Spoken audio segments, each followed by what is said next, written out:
Olá, irmãos e irmãs.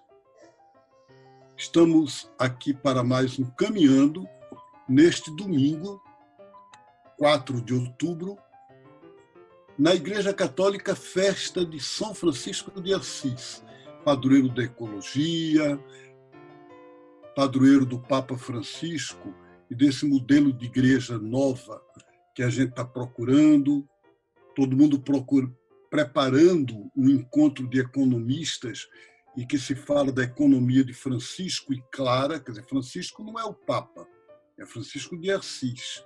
E a gente, então, aqui dá um grande abraço nos irmãos e irmãs franciscanos, uma alegria muito grande de poder celebrar essa memória, mas o evangelho que a igreja hoje coloca no lecionário, as igrejas católicas, luteranas, anglicanas, é a do domingo comum. Então eu vou estar aqui agora, a partir desse momento, com o querido irmão Darlan Oliveira, de Salvador, e ele vai nos introduzir nesse evangelho. Darlan, bem-vindo. Muito obrigado, Marcelo. Um salve todo especial aí a você e a todos e todas que nos acompanham.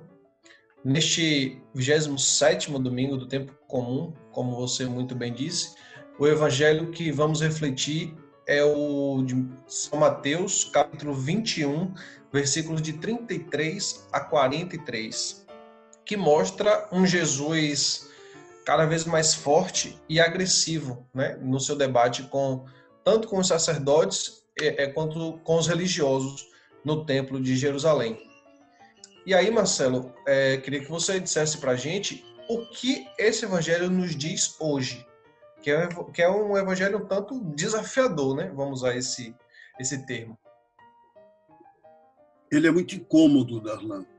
E a nós do cristianismo libertador é uma parábola que incomoda, porque fala de Deus como um patrão opressivo, que favorece fazendeiros e não os lavradores pobres, e é uma parábola violenta.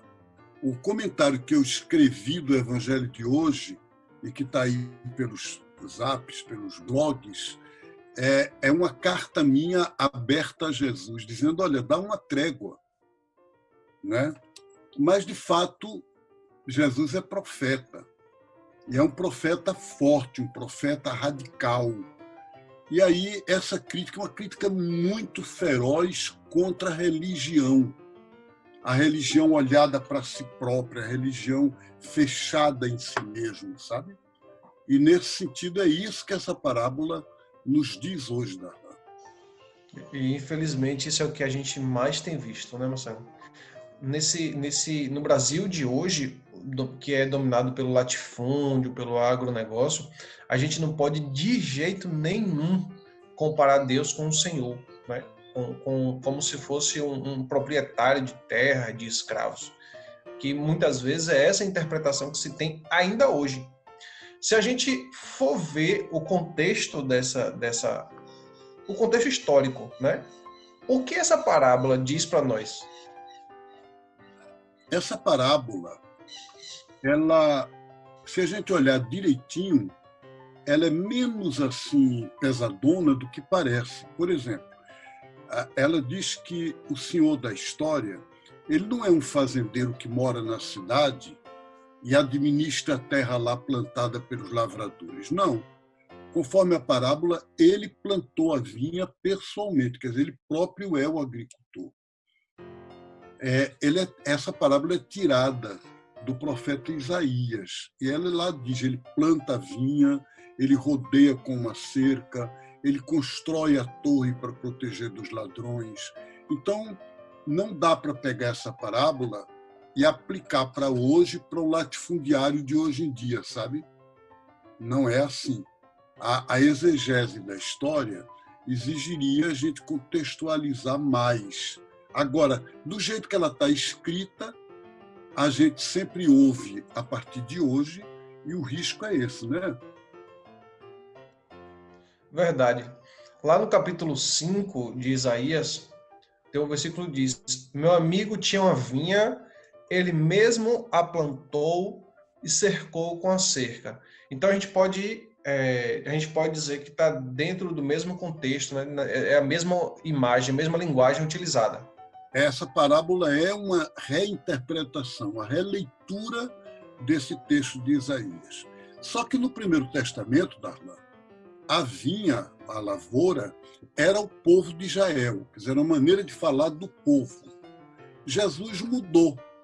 Agora a imagem não é mais do povo, porque não é nacional, não é religiosa, não se restringe a Israel. Agora a imagem da vinha se refere ao projeto divino para o mundo. E é bom Marcelo, que a gente entenda isso. Diga. não, é porque assim, no processo de interpretação das parábolas, né, a gente sempre precisa de uma lente, sempre precisa de um ponto de vista diferente, analisar de pontos de vista diferentes. É tanto que a gente lê a Bíblia há 10, 15, 20 anos e pode ter uma interpretação completamente diferente a cada vez que a gente fizer uma leitura de uma parábola, né? E esse texto, essa parábola, de fato, para mim, é uma que me inquieta muito.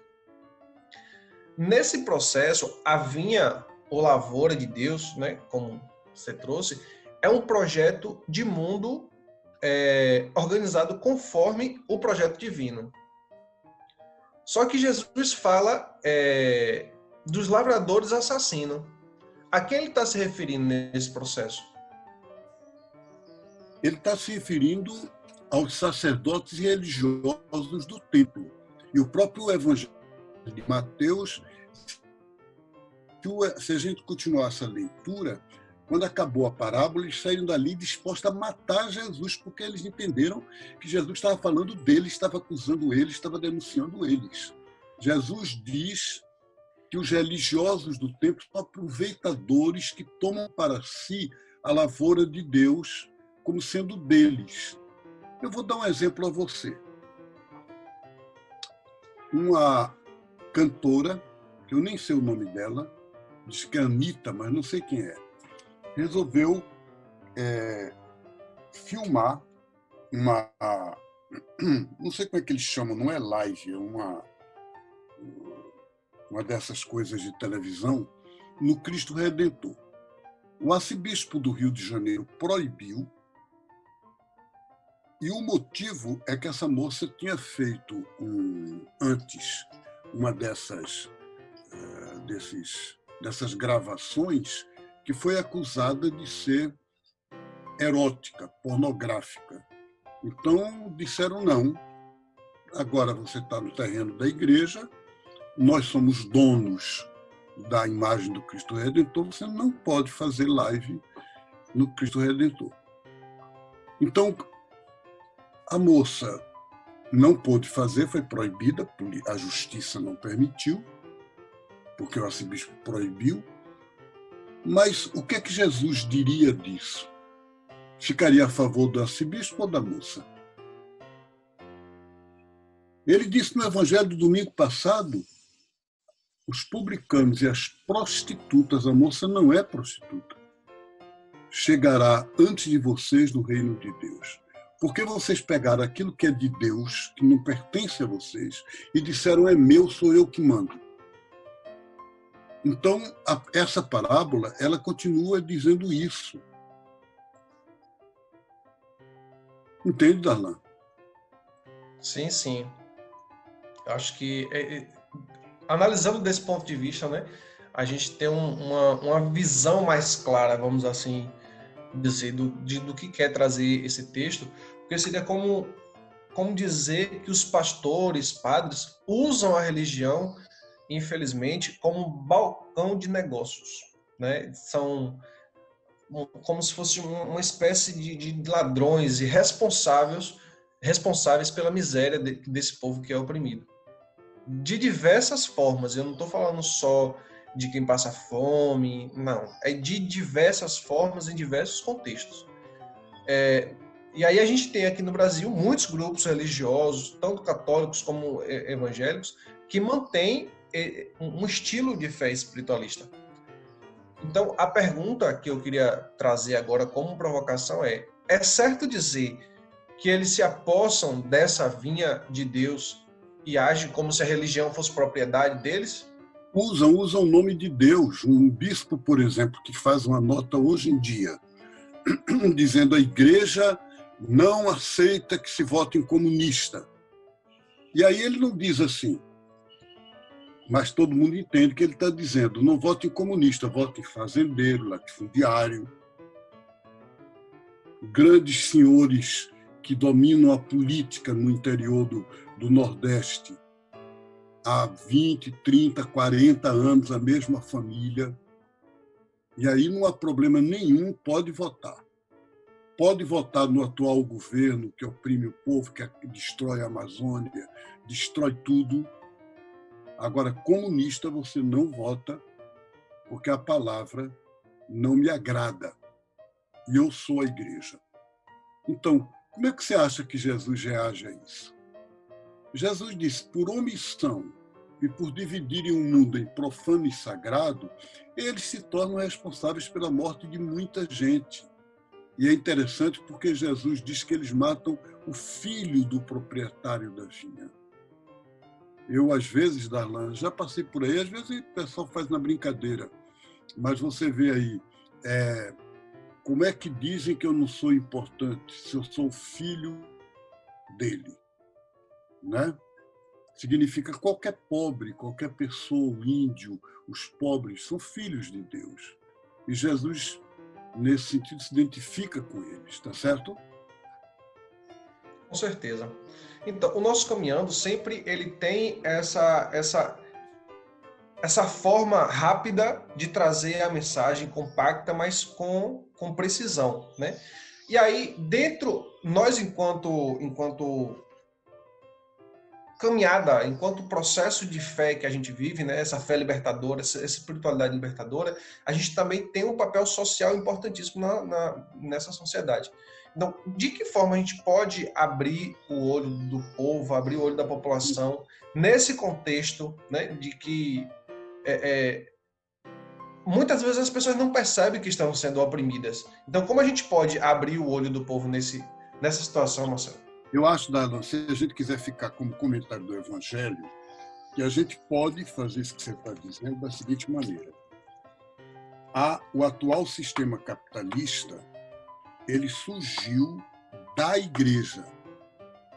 Foi a igreja que criou o capitalismo nos séculos XV e XVI. Ele se baseia hoje em dia na propriedade privada e as pessoas acham que isso é mandamento de Deus, não roube. Então significa, não roube galinha. Não roube um relógio na esquina da rua. Agora, 44 brasileiros tiveram um lucro nesta pandemia, em 4 meses, de 184 bilhões de reais, não milhões, bilhões. Isso está na declaração da Oxfam, que é uma organização inglesa. A igreja aprova isso, ou pelo menos não diz nada sobre isso, contra. Então, como é que fica? Significa, quando você pergunta o que é que podemos fazer, o que nós podemos fazer é abrir os olhos contra uma religião que fica nela própria. Compreender que essas televisões que passam aí na sua casa, com novena disso, novena daquilo, missa de tal coisa, missa de tal outra coisa, e não sai disso, não tem nada a ver com o Evangelho de Jesus. Quer dizer, compreender que a proposta de Jesus é de uma fé profética, é de uma aliança com Deus que me leva a lutar para transformar o mundo no plano social, no plano cultural, no plano educativo, no plano da saúde, nas diversos setores onde Jesus atuou. O Evangelho diz isso. Ele saiu por... O que Jesus fez? Curou pessoas, tirou as energias negativas, ensinou as pessoas a se amar. E os sacramentos dele são sacramentos da partilha, do amor, de uma vida nova, e não dessa lenga-lenga de um Deus que enche o bolso do padre e deixa as pessoas na miséria. Tá certo? Tô é. Então, gente, nós chegamos ao final do nosso programa. Parece que o Darlan está com cara de quem queria dizer muito mais coisa, mas acho que a hora tá chegando. Então, o que a gente pode dizer, um bom domingo para vocês, uma boa semana. Vamos continuar juntos caminhando. Darlan, se despeça do pessoal. Com certeza. Eu queria só falar uma frasezinha aqui super rápido, porque me inquietou. Esse evangelho me deixou inquieto. E aí a frase diz mais ou menos assim: matam o Cristo hoje, não mais o seu corpo físico, mas no corpo social dos pobres e dos pequeninos. E aí Mateus 25:33 diz assim: o que fizestes a um destes pequeninos foi a mim que fizestes. Então eu queria encerrar com essa frase, com esse trecho, né? Beijo no coração, uma excelente semana e a gente segue caminhando.